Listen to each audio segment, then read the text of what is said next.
Para ele, a majestade deles foi preenchida com compreensão e afeição, compartilhando um abraço sincero, assegurando mutuamente o compromisso de esperar pacientemente, não importando quanto tempo levasse. Ela está disposta a fazer qualquer coisa pelo amor, mas não é tão fácil quanto parece. Seguindo sua decisão de se casar com o Duque Miles de Talisto, Charlotte se aproximou corajosamente de sua majestade. Sua presença inesperada o surpreendeu, levando a um estrondo ressoante na mesa ao saber de sua recusa à sua proposta. Em resposta, Charlotte afirmou seu direito de recusar qualquer proposta, enfatizando sua autonomia nos assuntos do coração. No entanto, o descontentamento de sua majestade era evidente. Agarrando seu queixo, declarou que ela não tinha o direito de recusar sua proposta, afirmando tê-lo escolhido no momento em que a viu, e sua rejeição não alteraria sua decisão. Quando Charlotte deixou o palácio, sua majestade lidou com a incredulidade, considerando como ela não foi capaz de responder quando ele propôs pela primeira vez durante o encontro inicial deles. Desde aquele dia, ele designou alguém para monitorar cada movimento dela, convencido de que ela pertencia a ele e somente a ele. Após seu encontro com sua majestade, Charlotte debateu sobre interromper a proposta, sabendo que não tinha o poder para fazê-lo. Naquela noite, quando conheceu Miles, ele percebeu seu desconforto e a tranquilizou, reafirmando seu compromisso de esperar, sem mencionar explicitamente seu encontro com o imperador. Miles compreendeu a situação e propôs uma ideia melhor, pedindo-lhe confiança para lidar com o assunto mais tarde. Quando Charlotte entrou em seu quarto, ficou chocada ao encontrar sua majestade em pé diante dela, acusando-a de se encontrar secretamente com o Duque Miles Talisto. Ele expressou frustração com os esforços do Duque para o leste e continuou insultando. Charlotte defendeu o relacionamento deles, afirmando que sua majestade entendia mal. Apesar de seu protesto, ele ficou na frente dela, apertando seu ombro, alegando que sabia de seu encontro secreto, fazendo comentários depreciativos sobre Miles. Ele questionou a escolha de Charlotte, incapaz de suportar os insultos a Miles, ela decidiu suportá-los ela mesma. Sua majestade sorriu incrédulo, advertindo que, se ela escolhesse o Duque em vez dele, nem ele nem o leste estariam seguros. Com Charlotte ao seu lado, agora surpresa e ansiosa pelas implicações para o Duque, ela enfrentou um perturbador ultimato. Que homem sem coração! Por que ele não pode respeitar a escolha dela? Como única maneira de garantir a sobrevivência do Duque, sua majestade estendeu o anel mais uma vez, deixando Charlotte sem escolha a não ser aceitar a proposta novamente. Mais tarde, Charlotte encontrou-se com Miles no meio da noite e informou de sua decisão de se casar com o imperador, encerrando seu relacionamento. O Duque, chocado, segurou sua mão, questionando se o imperador a havia ameaçado. Charlotte negou, expressando sua frustração com o relacionamento. Charlotte se despediu de Miles, instando-os a não se encontrarem novamente, apesar da incredulidade. Miles prometeu esperar por ela. Após cortar sua conexão com o Duque, Charlotte entrou na carruagem onde o imperador a aguardava. Ela confirmou sua decisão de interromper seu relacionamento com Miles, alertando o imperador a honrar sua promessa de não prejudicar o Duque. Em seu caminho para casa, o Duque percebeu que estava prestes a executar seu plano para a independência do leste quando foi bloqueado por um grupo de homens misteriosos de preto. Enquanto isso, o imperador acreditava que todas as pessoas estavam associadas à família Talisto. No entanto, ele considerava isso vantajoso, pensando que o império sempre suprimira prontamente qualquer sinal do leste ganhando riqueza e influência.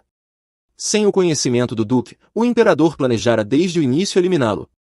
Charlotte ainda pensava em Miles e acreditava que protegê-lo das garras do imperador era a decisão certa. Enquanto estava do lado de fora, ela ficou chocada quando Miles chegou, embora estivesse ferido e fraco. Miles ainda conseguiu dizer a ela que entendia por que ela rompeu o relacionamento deles e que era para mantê-lo a salvo. Subitamente, desmaiou. Na manhã seguinte, Miles acordou com Charlotte ao seu lado. Ela ficou aliviada por ele ter acordado e o abraçou como se fosse a última vez, pois pensava que Miles não conseguiria superar os hematomas e ferimentos que sofrerá na noite anterior. Charlotte pensou que fora ingênua por confiar no imperador e disse a Miles para levá-la para o leste ao meio-dia para que pudessem se casar. O Duque não conseguia acreditar no que ela disse. Enquanto isso, o imperador recebeu uma carta de Charlotte expressando que ela não podia confiar sua vida a alguém que a havia traído. No caminho para o leste, Miles e Charlotte ficaram atordoados ao encontrar sua majestade na frente do portão. O imperador questionou a escolha de Charlotte, perguntando se ela o deixaria e escolheria Miles em vez dele. Charlotte, resoluta, ficou firme, expressando que o imperador não manteve suas promessas, deixando-a sem escolha a não ser se opor a ele. Isso enfureceu sua majestade, que afirmou ter feito tudo por ela e que, sem Miles, ela teria ido até ele. Em resposta, Charlotte afirmou sua independência, observando que era a última panza viva, criticando o imperador por não saber conquistar o coração de alguém sem recorrer a ameaças e mentiras. Virando-se para Miles, ela declarou que deveriam seguir para o leste. O imperador, furioso, amaldiçoou o leste e advertiu Charlotte que ela se arrependeria de escolher Miles e o leste. De volta ao leste, Charlotte e o Duque Miles superaram a adversidade e se casaram, encontrando a felicidade apesar do que o imperador fez a eles. No entanto, a maldição do imperador se concretizou, e o solo do leste tornou-se estéril. Então, uma notícia triste se espalhou por todo o leste: Charlotte e Miles morreram no mesmo dia, sobrecarregados pela culpa. O jovem herdeiro, temendo a iminente desgraça, evitou sua responsabilidade, deixando o leste sob a liderança de um homem corrupto. Retornando ao presente, Jânia conclui que esse era o segredo mantido pelo imperador. O Duque Karxis está satisfeito com o que Jânia está dizendo, mas ainda não sabe por que o imperador tem tanto ódio pelo Duque Miles. Jânia está ciente de que o Duque e Adrien conquistaram a vitória, mas ainda assim ela implora para poupar a vida do imperador. Karxis considera dar ao imperador uma oportunidade. Amber pergunta sobre seus pensamentos. Afinal, ela faz parte do leste, e concordará com ele se essa for a escolha. No entanto, ela tem condições. Jânia deve convencer o imperador a abandonar suas obsessões pelo leste. Somente assim pouparão a vida dele. Fazendo isso, dê-lhe outra chance. Para mais tarde naquela noite, Karxis e Amber conversam sobre como o imperador luta para gerenciar suas emoções como governante do império. Karxis esclarece que não está defendendo o imperador, mas ele simpatiza com a angústia de perder alguém que ama. Se alguém tentasse tirá-la dele, ele admite que não saberia o que fazer. Amber enfatiza que, embora ele a ame mais, seu amor se estende ao leste e às pessoas, incluindo o filho que ela está esperando. Ele acredita em uma responsabilidade mais ampla além das emoções pessoais. Amber concorda, afirmando que o imperador é uma pessoa egocêntrica que só pensa em si mesmo até o final. Ela reconhece a diferença marcante entre o comprometimento de Karxis e a abordagem egocêntrica do imperador. No entanto, ela duvida de si mesma sobre a mudança de decisão e teme que possa acabar salvando a vida do imperador. Ele a tranquiliza, dizendo que não considerou o resultado, embora possa divulgar os detalhes para a mulher. Ela contempla que pode ser uma tarefa desafiadora, mas ela se vê naquela mulher. Mesmo que não possa voltar no tempo, ela deseja proporcionar à mulher uma oportunidade de confrontar a pessoa que ela ama. Ele reza para que Janita, a mulher, seja bem-sucedida em enfrentar a pessoa que realmente ama. Sinto muito por ela, mas o amor é tão complicado quanto pode ser. Enquanto isso, o imperador está segurando um veneno que requer que seu sangue goteje sob o círculo mágico. Este veneno tem o potencial de transformar todo o leste em cinzas e fazê-lo desaparecer. Ele não mudou nada. Claramente, ele não merece uma segunda chance. Baú avisa o imperador que ele deveria ter cuidado ao usar a magia, no entanto, ele não ouve. BTO só pode rezar para que ele alcance o que deseja.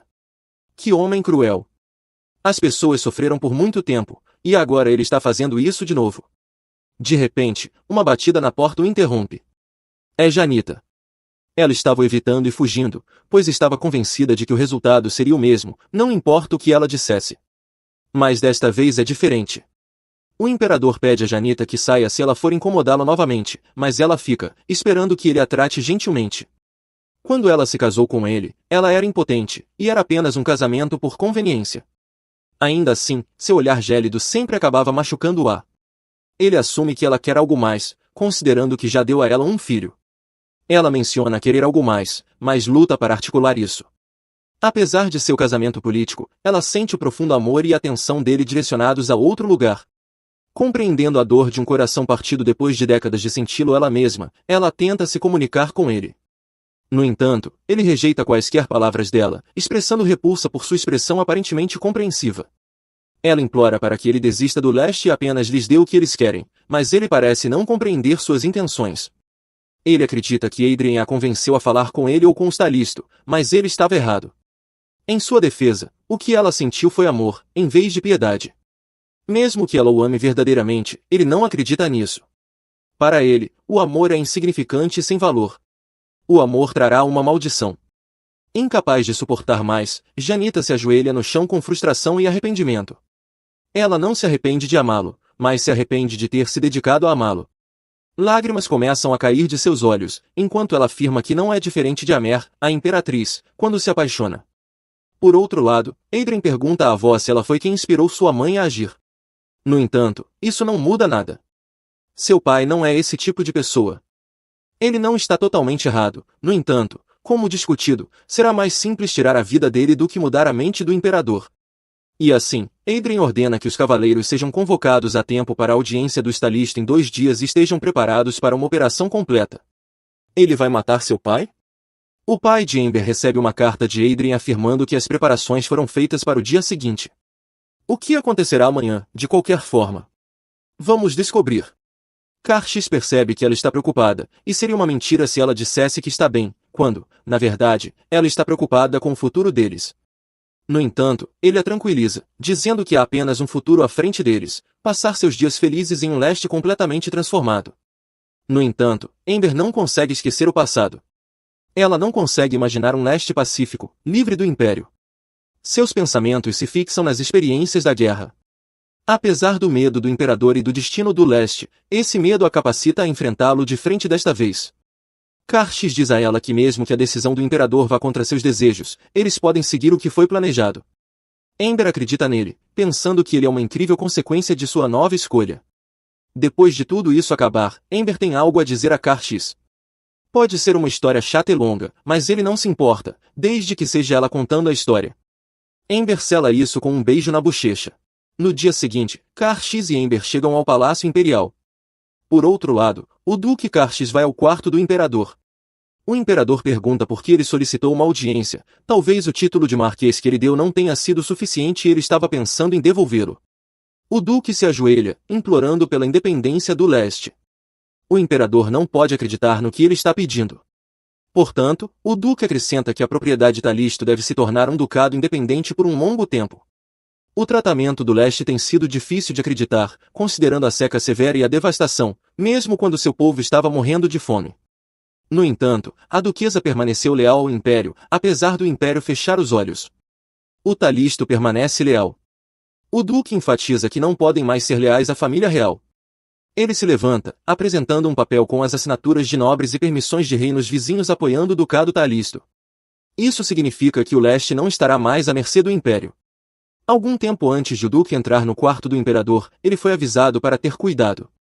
Enquanto isso, Natasha e estão observando um grande cristal, uma comunicação bidirecional para monitorar a situação em tempo real, que é uma ideia de Natasha.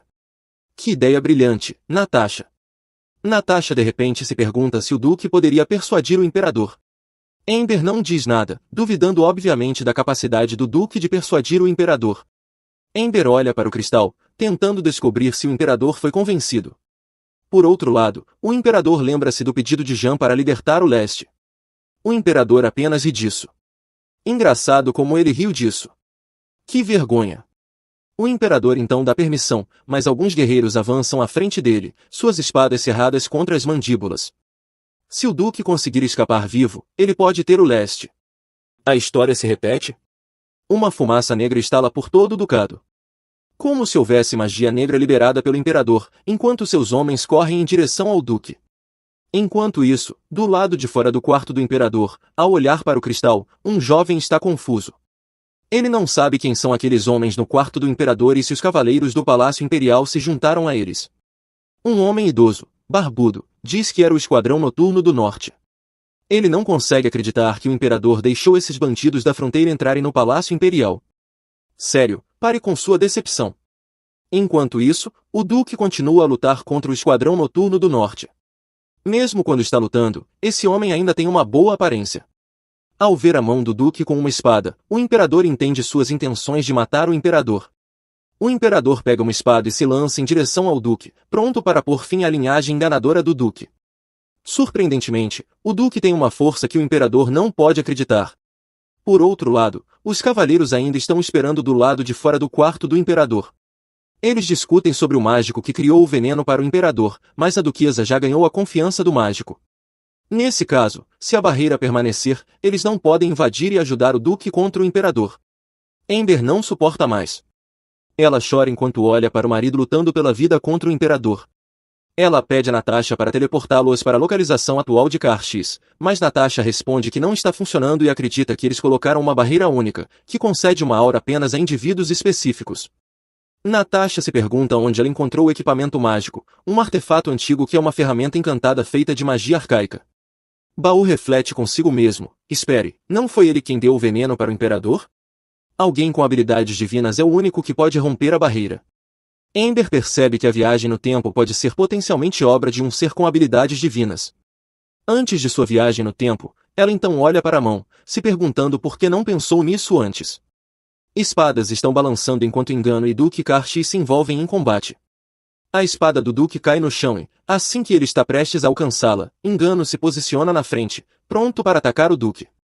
No entanto, Karshi, determinado a não perecer, faz um juramento de proteger Amber e seu filho. Com determinação resoluta, ele agarra a espada e se defende rapidamente contra o iminente ataque de Engano. Karshi é verdadeiramente a definição de um espadachim habilidoso. Por outro lado, Natasha está extremamente estressada com tudo o que tem acontecido. Ela continua a contemplar várias maneiras de ajudar quando, de repente, Amber aparece, surpreendendo a todos. Natasha está em choque e não consegue deixar de perguntar se Amber está usando magia. De fato, ela está, mas não é a maga, é o filho deles, um filho ainda não nascido, que está usando magia. De repente, um flash de luz ilumina a cena. Uma menininha está de costas para Amber, olhando o pôr do sol. Quando ela se vira e vê Amber, um sorriso radiante ilumina seu rosto. Ela corre em direção a Amber, procurando um abraço caloroso. Nesse momento, o passado de Amber passa diante de seus olhos, cheio de arrependimento por não ser forte o suficiente para proteger seu filho. Mas sua filha, ciente do remorso de Amber, lhe concede uma chance de corrigir sua vida e tomar decisões melhores. Sobrecarregada de emoção, Amber chora e pede perdão, expressando gratidão pela segunda chance. No entanto, sua filha balança a cabeça, enfatizando que essa oportunidade existe porque Amber nunca desistiu dela e sempre se lembrou dela. A filha expressa gratidão pelos esforços que Amber fez para trazê-la ao mundo e proporcionar um futuro melhor. No entanto, a filha emite um aviso: eles precisam agir imediatamente em relação ao artefato que Deceit está usando. Durendal possui seu poder, mas atualmente não pode liberar seu verdadeiro potencial. Quando Amber pergunta sobre os próximos passos, seu marido Karshi chega. Ele relata um flash repentino de luz, encontrando-se lá instantaneamente. Ao deparar com a menina, ele se pergunta se ela é sua filha, mas reconhece que não há tempo para isso. A garota pega ambas as mãos deles, declarando que eles devem trabalhar juntos para o futuro deles. Não há dúvida de que ela é filha deles. Sua bondade e coragem se assemelham à dos pais. No momento em que a criança segura suas mãos, um feixe de luz brilha e, ao abrirem os olhos, encontram-se diante de Deceit. Choque se registra no rosto de Deceit ao ver Amber, perguntando por que e como ela apareceu do nada. Rapidamente, ele ordena que seus homens removam o casal, mas antes que possam se aproximar, Amber e Karshi sacam o Dural, apontando para eles. Subitamente, ele brilha exatamente como as lendas descrevem. O Dural, conhecido como a espada da fé e verdade, abomina falsidades. Sua forma verdadeira e transparente se manifesta apenas nas mãos daqueles que têm uma fé firme. Conforme essa transparência atinge o auge e se transforma em luz, a espada libera seu poder supremo. Sua forma verdadeira atual, empunhada por Amber e Karshi, simboliza a morte de sua fé. De repente, luz irradia do Dural, rachando tudo que pode dentro do quarto. Do lado de fora, o príncipe herdeiro Adrien já está preparado para agir. Ele ordena que seu povo prenda todos os malfeitores que enganaram o palácio real e que levem Deceit, pois ele claramente não tem o direito de ser o imperador após esses eventos. Após os eventos, Amber anda com dificuldade e Karshi a guia, perguntando se ela está bem.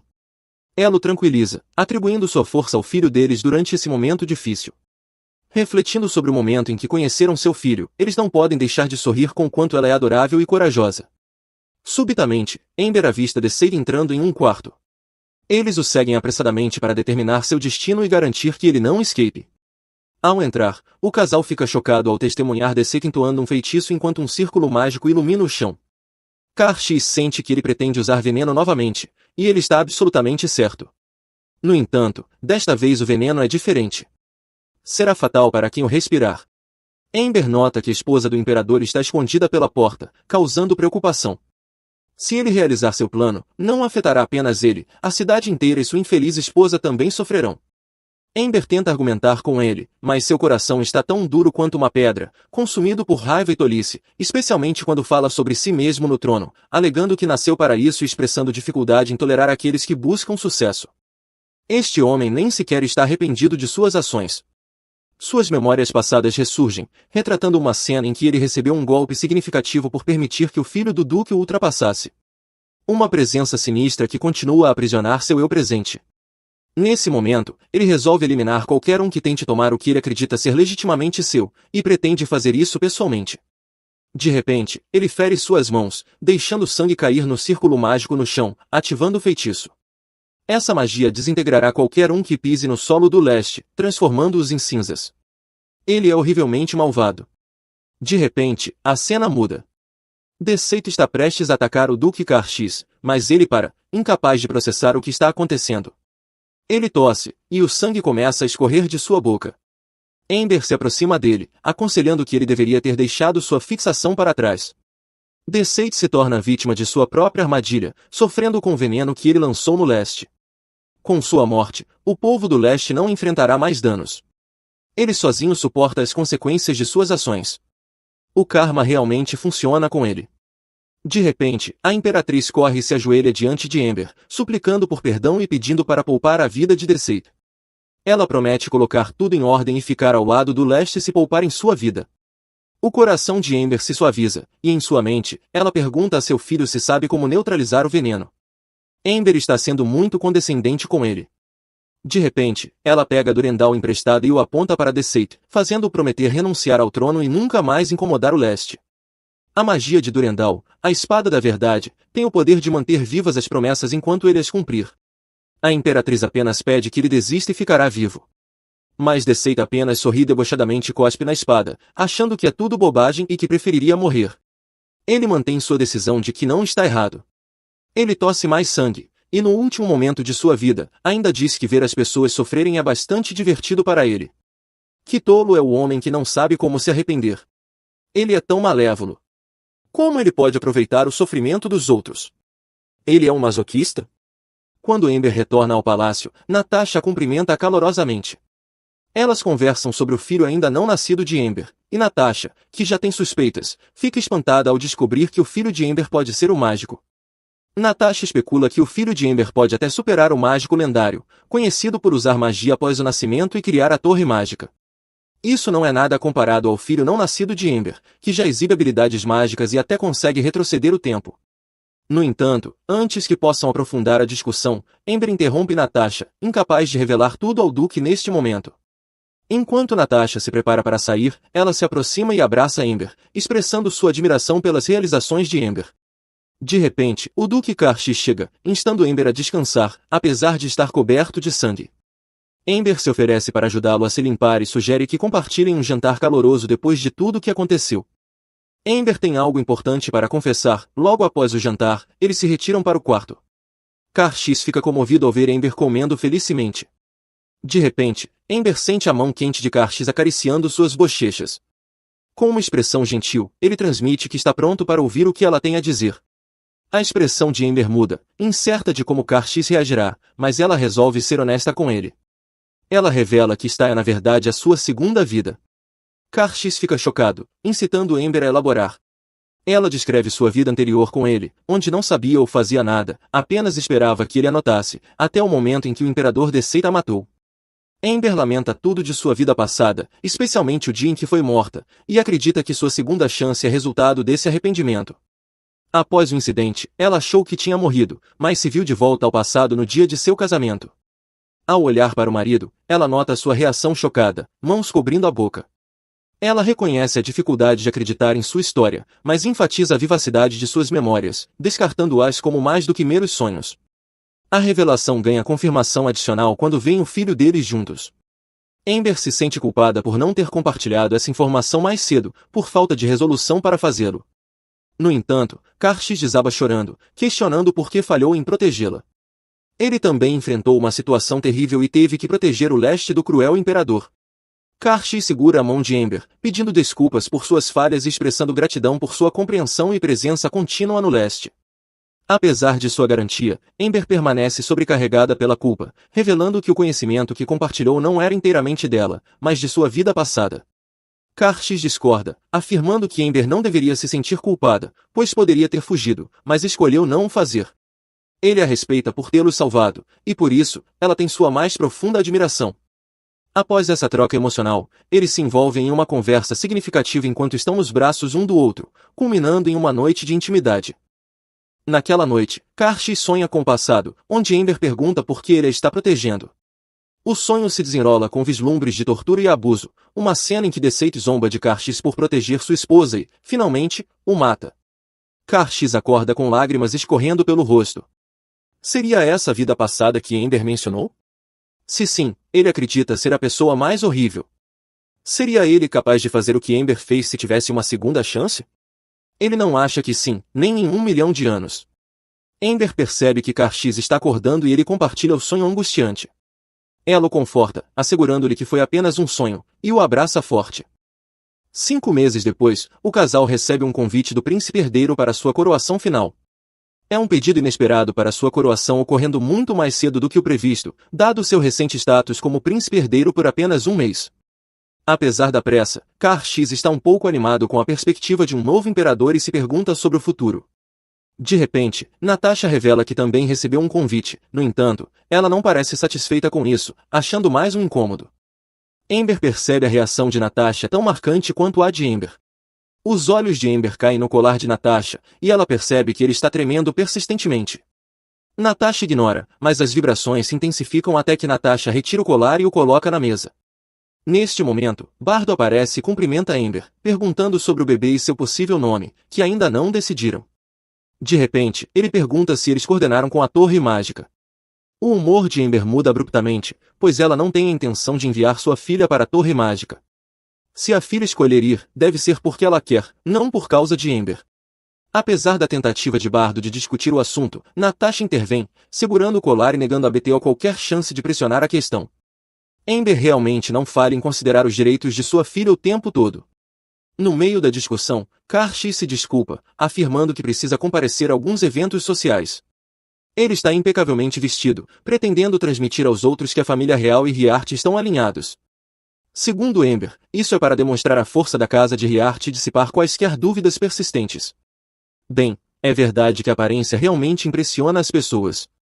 O casal troca olhares enquanto discutem sobre o traje e os acessórios de Karshi, com sua admiração evidente em seus olhos.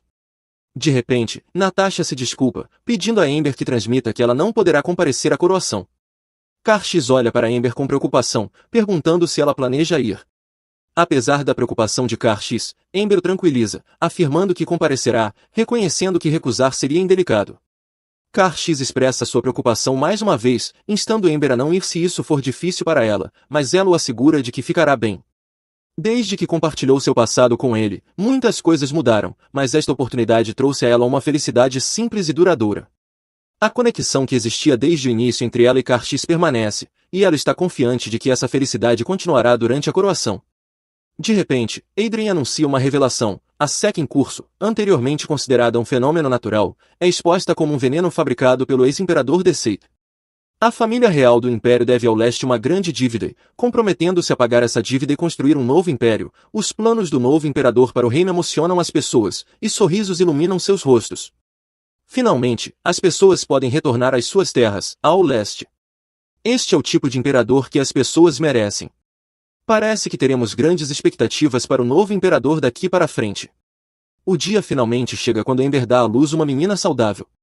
No momento em que Karshi acolhe sua filha, ele é inundado de admiração, abraçando ternamente sua recém-nascida. Ele a chama de Leia, um nome que encapsula o desejo deles de que ela viva uma vida radiante no belo leste. Para Amber, mesmo que Leia não possua habilidades mágicas, ela já é uma criança incrivelmente especial. Grata e satisfeita com sua vida, Leia olha para Karshi e pede um beijo, ao qual ele felizmente atende. Com todas as lutas que enfrentaram, eles merecem ser tão felizes. 5 anos depois, toda a cidade está agitada devido ao evento especial em andamento. É o 6º aniversário de Leia e o dia da independência do Ducado de Taris. Na mansão, as criadas estão procurando freneticamente por Letia. Mais cedo, uma criada a havia vestido e saído por um momento, mas, ao retornar, Leia havia desaparecido. Amber junta-se à busca, considerando que é comum sua filha sumir por um curto período devido às suas habilidades únicas. Refletindo sobre o tempo gasto com Letia, Amber maravilha-se com seu incrível talento mágico, que inclui telepatia, levitação e até o uso de um feitiço de crescimento. Enquanto procura, Amber percebe que a porta do quarto de Letia está aberta. Ao entrar, encontra Letia, cujo corpo treme de medo. Olhos cheios de lágrimas encontram-se com os de Amber enquanto Leah se agarra à saia de sua mãe. Com uma voz carregada de medo, Letia implora à mãe que a salve naquele exato momento. Oh não! Descobre-se que Leah está chorando devido a memórias distantes. Recordações do passado quando Kar'X e Ember lutaram contra o ex-imperador Deseit. Agora, ela sente a obrigação de ajudar sua mãe do passado pela última vez, mas a dúvida paira sobre se ela pode se sair bem neste momento crucial. Você vai se sair bem, minha filha, você sempre se sai. No momento em que Letia aparece, sua presença se mostra inestimável para eles. Se ela não tivesse intervindo, a sobrevivência deles poderia estar em perigo. Vendo a preocupação e o medo nos olhos de Leah, Amber a incentiva, assegurando-lhe que ela se sairá bem com aquele incentivo. O humor de Leah melhora e, num instante, um flash de luz os teleporta para o pomar, o mesmo lugar onde se encontraram pela primeira vez. Amber observa Letia conversando com as versões passadas de si mesma e de Kar'X. Após concluir sua tarefa, Leah pergunta imediatamente se saiu bem, e Amber responde com um sorriso radiante, confirmando seu sucesso. Com Leah acreditando que tudo acabou de verdade, um sentimento de alívio a envolve. O evento festivo segue sem problemas, com pessoas aplaudindo e rindo. Letia se delicia com doces, e o casal parece contente e alegre. Eles até trocam sussurros sobre os planos para a noite, e o restante do dia transcorre perfeitamente. O que poderia dar errado, não é mesmo? Jane empurra um carrinho cheio de presentes para Leia, e seu rosto se ilumina de alegria. Letia parece extasiada ao receber os belos presentes. Juntos, passam a noite se deliciando com a alegria de abrir os presentes de Leia. Mais tarde, naquela noite, apesar dos desejos do casal para que ela durma, Leah acha difícil. Para ela, o dia é tão especial que seu coração ainda pulsa de excitação. Amber tem uma ideia de repente. Ela propõe que façam algo especial para prolongar a celebração, apenas os três. Os olhos de Leah se abrem com alegria, e ela concorda entusiasticamente com a sugestão da mãe. Na sua mini comemoração, eles desfrutam de cookies e leite, apreciando o resto da noite como uma família. Eventualmente, Letia adormece no colo da mãe, uma clara indicação de que ela aproveitou ao máximo o restante do seu dia especial. Oh, ela é um anjo e uma bênção para o casal. O casal segue para o quarto, embarcando em uma noite apaixonada juntos. No meio de um beijo ardente, Amber compartilha que seu coração ainda está pulsando como se pudesse explodir. Ela pede a Kar'X para ir mais devagar, mas sua antecipação o domina. Incapaz de esperar mais, eles continuam a noite íntima, expressando seu profundo amor um pelo outro. Após o momento apaixonado, Kar'X percebe Amber olhando para fora da janela e pergunta o que ela está fazendo. Sem rodeios, ela se pergunta em voz alta se eles fossem personagens em uma peça. Confuso, Kar'X pergunta como deve responder. Na imaginação de Amber, a história deles seria um conto romântico e clássico, semelhante a Alice e Miot, a peça que assistiram juntos. Peças clássicas, ela reflete, sempre têm finais felizes, e embora ela costumasse considerá-las infantis, agora aprecia a alegria que proporcionam à audiência. Kar'X, intrigado, pergunta em qual parte da peça estão atualmente. Amber acredita que estão na parte em que o teatro irrompe em aplausos depois que os protagonistas superam a adversidade e emergem vitoriosos. Kar'X concorda que é um ponto adequado em sua história. Antecipando o futuro, Amber expressa a esperança de que qualquer nova peça que se siga termine tão felizmente quanto esta, enquanto desfrutam de estar nos braços um do outro. Amber percebe grandes flocos de neve caindo do céu com entusiasmo. Ela compartilha a novidade com Kar'X e corre para ver a neve. A visão inspira pensamentos de brincar com sua filha, certa de que ela ficará encantada ao ver a neve quando acordar. No meio dos flocos de neve, passam a noite felizes juntos, apreciando a companhia um do outro. Inúmeras cortinas se levantam e caem, conectando uma peça próxima. A peça da vida de Amber conclui com uma nova felicidade, até que a última peça termine e as cortinas finais caiam. Eles continuarão a viver felizes para sempre na encantadora conclusão de sua história de amor. Kar'X e Amber se encontram sozinhos na suave descida dos flocos de neve, uma bênção celestial em sua jornada. Os ecos de suas aventuras, provações e amor duradouro ecoam pela noite, harmonizando-se em uma doce canção de ninar à medida que as cortinas caem em um ato. Eles abraçam a promessa de mais peças não escritas, confiantes de que cada novo capítulo se desdobrará com a graça de uma história de amor atemporal, como uma melodia que permanecerá em seus corações até a última reverência. Agradeço a todos. Espero que tenham gostado da jornada de Kar'X e Amber.